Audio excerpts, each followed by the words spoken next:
Welcome back mister body blogger 07। तो फिर से स्वागत है मेरा छोटा सा ब्लॉग में।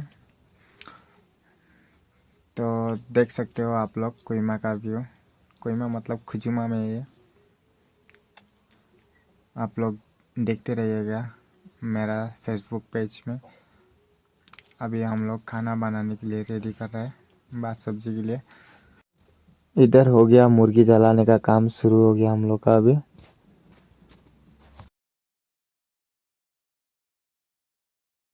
तो मेरा काम शुरू हो गया अभी। लास्ट तक बने रहेगा कैसा बनता है। और किसी को पसंद आया तो लाइक फॉलो सब्सक्राइब करना मत भूलिएगा दोस्त।